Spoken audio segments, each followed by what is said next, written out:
أعوذ بالله من الشيطان الرجيم بسم الله الرحمن الرحيم ربي اشرح لي صدري ويسر لي أمري واحلل عقدة من لساني يفقهوا قولي ربي زدني علما ربی زدنی علما ربی زدنی علما۔ یا اللہ سبحانہ تعالیٰ ہم اس کتاب سے جو کچھ بھی پڑھیں تو اس سے ہمیں ہدایت حاصل کرنے کی توفیق عطا فرما، اس میں برکت عطا فرما اور اس کی خیر اس پہ عمل کرنے کی توفیق عطا فرما اور اس کی خیر اور برکت سے ہماری دین اور دنیا کو سنوار دے۔ آمین یا رب العالمین۔ Quranic prayers and selected verses in Quranic order. الحمدللہ سورہ النحل، قرآن کریم کا جو ہمارا 16واں سورہ ہے۔ لیٹ می میوٹ آل یا قرآن کریم کا جو ہمارا 16واں سورہ ہے۔ کچھ لوگ آج نئے بھی ہیں، ویسے بھی ہم ہر دفعہ تھوڑا سا ریکیپ کرتے ہی ہیں۔ On your screen you can see that یہ آپ کا جو مصحف جو ہے اس کا جو 14th جز ہے، اس میں دو ہی صورتیں ہیں۔ ایک سورہ الحجر ہے جو شروع کے 1/4 پارے میں آتی ہے، 1/4 پارہ کے لانگ ہے، اور باقی سورہ نحل جو ہے وہ 3/4 میں آتی ہے۔ جہاں پہ سورہ نحل ختم ہوگی وہیں پہ 14واں پارہ بھی ختم ہو جائے گا۔ اس سورہ میں 128 آیتیں ہیں۔ اپنی ترتیب کے اعتبار سے یہ سورہ اپنے گروپ میں اپنے آگے جو پیچھے سے پہلے 5-6 صورتیں آئی ہیں وہ ذرا نسبتاً چھوٹی ہیں، تو اپنی اس کے اعتبار سے یہ ذرا سی لمبی صورت ہے۔ اور پھر اس میں 16 رکوع ہیں، اور تیسری منزل جو قرآن کا آپ کو پتہ ہے کہ منزل کی جو ڈویژن ہے 7 منزلیں ہیں قرآن میں، اس میں سے تیسری منزل میں ہے۔ گروپ ڈویژن کی بھی ہم نے بہت ڈیٹیل بات کی ہوئی ہے، یہ تیسرے گروپ میں ہے۔ اس میں اس سورہ میں ایک سجدہ کی آیت بھی ہے، تیسرا سجدہ ہے ترتیب کے اعتبار سے قرآن کا۔ مکی سورہ ہے، اور مکی سورہ کے بھی مکہ کے بھی آخری زمانے کی صورت ہے۔ یہ ہمارے پاس تھوڑا سا یہاں پہ ہم دیکھ سکتے ہیں کہ جو ہم ڈسکس کرتے جاتے ہیں تو آیتیں ان کے مطابق ہمارے پاس ہم ایک چھوٹا سا ایک اپنے لیے یادداشت بنا لیتے ہیں۔ تو لاسٹ ٹائم جو ہم نے آیتیں ڈسکس کی تھیں، آیت نمبر 110 to 112، اس کا جو اگر ہم ویسے تو یہ بہت ہی مشکل کام ہے، یہ تو ہم کیسے کوئی انسان نہیں کر سکتا، اسکالرز نہیں کر سکتے، ہماری کیا حیثیت اوقات ہے، لیکن ایک یادداشت کے لیے اپنے طور پر ایک مارک بنانے کے لیے ہم نے کیا پڑھا تھا اور اس کو ہم اگر سم اپ کرنا چاہیں تو میں نے اس کا نام دیا ہے گریٹیٹیوڈ، کیونکہ اگر آپ کو یاد ہو تو ان آیتوں میں ہم نے شکر کی ایک اللہ سبحانہ تعالیٰ نے بڑی ایک بہت ڈیپ فلسفی ڈسکس کی تھی۔ ایکچولی ہم اپنا قرآن کھول لیتے ہیں، یہاں پر اس کو شیئر کر لیتے ہیں۔ تو یہاں پر جو ہے اللہ سبحانہ تعالیٰ نے وہ بڑی ڈیپ فلسفی یہ شیئر کی تھی کہ جو لوگ یا جو قوموں کی بات ہوئی تھی کہ جو قومیں ہیں یا جو لوگ ہیں، اگر وہ let me see، اگر وہ لوگ اگر جو قومیں ہیں وہ شکر ادا نہیں کرتی تو پھر ان کا کیا حشر ہوتا ہے۔ یہ میں تھوڑا سا بھی ریوائنڈ کر یہاں پہ پیچھے چلی جاتی ہوں۔ آیا نمبر 112،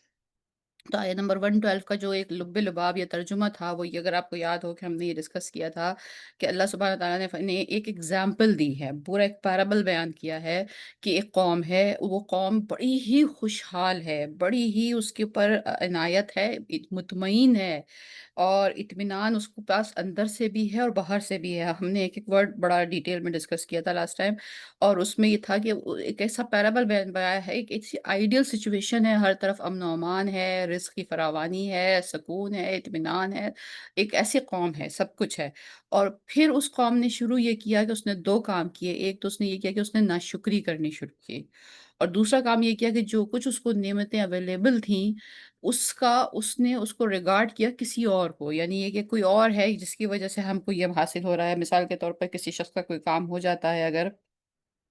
تو وہ کسی سمجھتا ہی ہے کہ فلاں صاحب، فلاں پیر، فلاں بزرگ، فلاں مزار والے، فلاں لوگ جو ہیں، فلاں یا فلاں وزیر یا فلاں شخص کی وجہ سے میرا یہ کام ہو گیا۔ سو مچ سو کہ جب ہم بیماری کی بھی بات کرتے ہیں تو ڈیفینیٹلی ہم ہسپتال جاتے ہیں، ڈاکٹر سے رجوع کرتے ہیں، تمام پروسیجر فالو کرتے ہیں، لیکن ایک ایمان والے کے اندر ایک ایمان یہ ہوتا ہے کہ یہ سب تو پروسیجر ہے، شفا اللہ کی طرف سے آئے گی، شفا جو ہے وہ اللہ ہی کی طرف سے ہے۔ کامیاب سے کامیاب سرجن، بڑے سے بڑا ڈاکٹر جو ہے وہ بھی شفا اس کے ہاتھ میں نہیں ہے۔ یہ بالکل ایسی ہی بات ہے، اس کی اگزامپل بالکل ایسی ہی ہے کہ جیسے نبی کریم صلی اللہ علیہ وآلہ وسلم خاتم النبیین کے متعلق فرمایا جاتا ہے کہ ان کے چہرے پر اتنی محبت، اتنی حلاوت تھی کہ جو اس زمانے میں جو ان کے ارد گرد لوگ تھے